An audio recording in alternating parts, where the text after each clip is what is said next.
নমস্কার সকলকে। আজকের ভিডিওটি জনস্বার্থে প্রচারিত, তাই যত বেশি পারবেন শেয়ার করবেন। আচ্ছা, আমাদের রাগ হয় নাকি আমরা রাগ করি? আসলে আমরা রাগ ঠিক সেখানেই দেখাই যেখানে রাগ দেখিয়ে কোনো ক্ষতি হয় না, তাই না?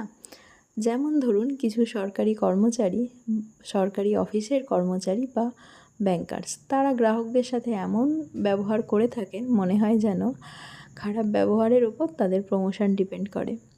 আসলে তেমনটা একেবারেই নয়। কিন্তু আপনি ভালো ব্যবহার করলেও আপনার বেতন ঠিক সময় মতন সমপরিমাণেই ঢুকবে, সেটা আপনি নিশ্চয়ই জানেন। আচ্ছা, একজন কল সেন্টারে যে কর্মরতা বা যিনি ডেলিভারি দেন, তার কি জীবনে স্ট্রেস নেই? তার কি রাগ হয় না? তার কি রাগ দেখাতে ইচ্ছা হয় না? সমস্তটাই হয়, কিন্তু তারপরেও যে সে বলতে বাধ্য, how can I help you? তো এখানেই তফাৎটা। আপনি একবার ভালো ব্যবহার করে দেখুন, অন্যের মুখের হাসি দেখে আপনার মনেও হাসি ফুটবে। একবার এভাবে ভেবেই দেখুন না, আপনি সমাজের 14 গোষ্ঠী উদ্ধারের জন্য নিযুক্ত হননি, বরং আপনি শুধুমাত্র নিজের মঙ্গলের জন্য চাকরি পেয়েছেন এবং চাকরি করছেন। তাতে অন্যের কোনো উপকার হচ্ছে না। তখন দেখবেন আর অহংকার বোধ কাজ করছে না।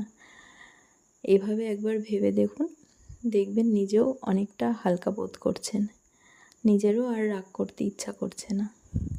যাই হোক, আজকের শাড়িটা দুভাবে পরে দেখালাম। তোমরা জানাতে ভুলো না কিভাবে ভালো লেগেছে। এটা একটা তাঞ্চই বেনারসি। এটা কিনবার জন্য কেউ ইন্টারেস্টেড থাকলে যোগাযোগ করতে ভুলো না। এটা একটা পার্পেল কালারের ওপর সিলভার জরির ওয়ার্ক হয়েছে।